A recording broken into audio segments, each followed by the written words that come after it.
soul, welcome to your monthly Horoscope. Yes, I'm doing things a bit differently. If you're looking for your pure astrology video, that is coming, and that will be just astrology.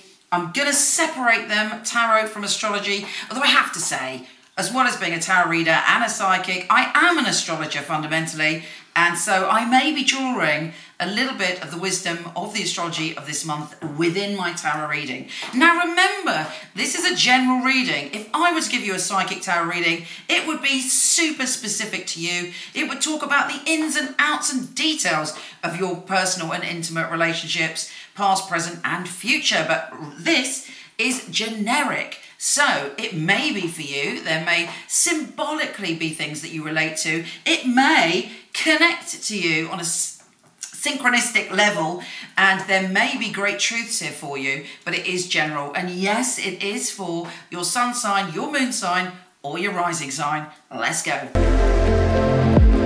Hey Virgo, do go and find your astrology video, which is not out just yet. It's in a few days, depending on when you're watching this, because your ruler Mercury is going retrograde in your relationship zone.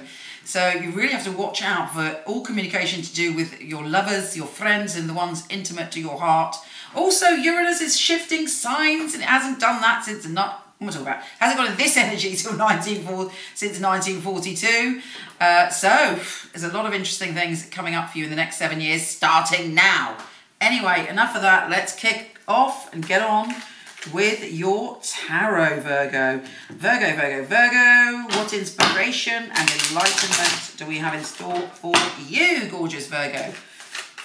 You always feel a bit when Mercury goes retrograde because you're never sure what's going on. You haven't got your usual wits about you. Okay, well, you're building up some solid foundations nonetheless, and you're feeling very strong, but avoid being rigid.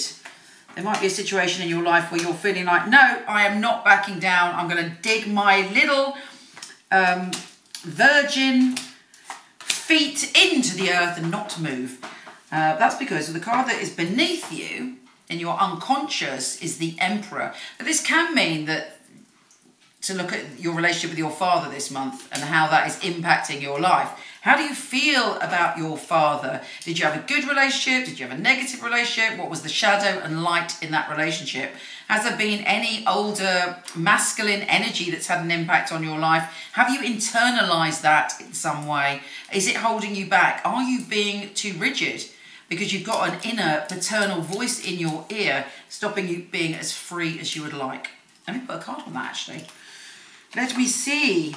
Yeah, it's almost like you're a bit hard on yourself and you feel that you really have to succeed and you really have to be rich and make loads of money and do all of these things. And it's almost like, you know, the inner emperor is being too harsh on you. You know, funnily enough, in your outcome, you have the Ace of Wands, which isn't about making all the money and having that capitalist dream. It's about achievement.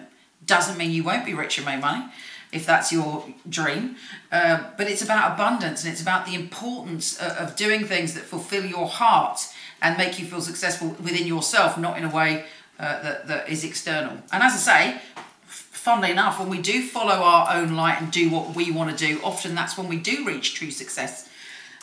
Anyway, back to the beginning. Your first card, I always find the first two cards really important because it's like the emotional, the heart of the reading.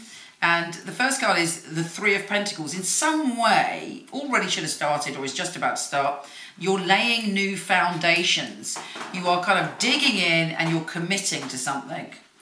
And there's also somebody very charming around you and opening up emotionally, and you're wanting to open up emotionally. As I say, it might be a tad difficult because Mercury is retrograde.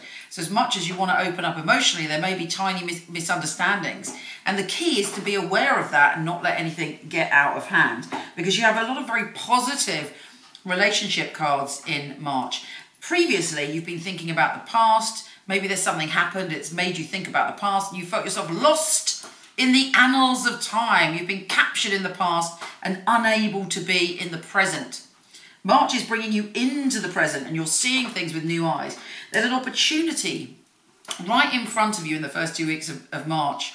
And it's very important that you think outside the box and you look at not just the one or two things that you're always staring at. You open your heart to all possibilities because somebody's offering you something, or there's a situation about to occur that isn't necessarily something that you thought about before. It's a kind of out of the blue thing, and it's important that you stretch your own limitations to see that, because it could be very, very good for you. On top of that, things are shifting and things are changing, and you have the opportunity to get much closer to the people that you love. Ironic, as Mercury is retrograde in your relationship zone.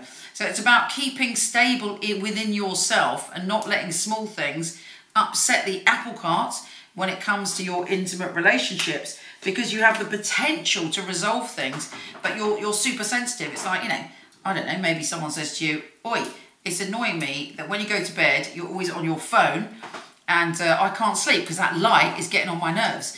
And normally you might be, well, okay, that doesn't bother me, but you might be like, what are you talking about? You know, and you go off into one, you feel it's like an internal rejection. You know, there are many small things that you may feel are personal attacks, and it's important that you work out whether this is, you know, a case of being overly sensitive, or a case where somebody is picking on you all the time. Because the worst thing for you is if somebody's doing little jabs and kind of picking away or criticising you a little piece at a time. Because if somebody criticises you a little bit, you actually go through it in your head. You go, well, am I that person? What am I doing wrong? Because you're very self-critical. So guard yourself against that. Try and keep your relationships on a level, because there's potential there. You might feel that a partner or potential partner has a friend that you don't get on with, or is causing problems in your relationship. Don't over-focus on it. When we over-focus on things, you might be misreading a Facebook post or looking at their Instagram thinking, is that about me? You know, don't get paranoid. Don't get a magnifying glass to every small situation, or you're going to cause yourself nothing but pain. Wait until the end of the month, or in fact the first 2 weeks of April, before you decide what you're going to do about that. There's achievement for you in your outcome. You might have to work hard for a while. I'm sure you work hard all the time, but you might have to kind of withdraw from your social situations. Just put that effort, you know, that last push towards what you want to do, because there's great success there for you, an opportunity when it comes to your career, but it does really need you to just give it that push, and you have to kind of give it 100% of your focus to get there, but it's looking good. Anyway, I hope you enjoyed your reading. Do come and see me on Instagram. Oh, one other thing. Hopes and fears, you got the devil. There may be an opportunity or a fantasy in your mind, if things aren't working out 100% with your partner, or you've been in a relationship a long time, that you want an affair, or there's a flirtation and you're like, hello, I'm enjoying this, but you know in your heart it's not strictly honourable. I am not judging you. I don't care what you do. It's up to you what you do. But if your own heart is saying it's wrong, and it doesn't honour you or somebody else, then think twice about doing it, because it's just kind of it's almost like a fantasy, but also a fear of yours, this kind of maybe attraction. So don't fuel any negative attractions. That's it really. Come and see me at Instagram at Michele Knight, and go to horoscope.co.uk, where there are billions, maybe millions, I'm exaggerating, of fabulous free astrology. And please like and share if you like it. Enough said. Lots of love.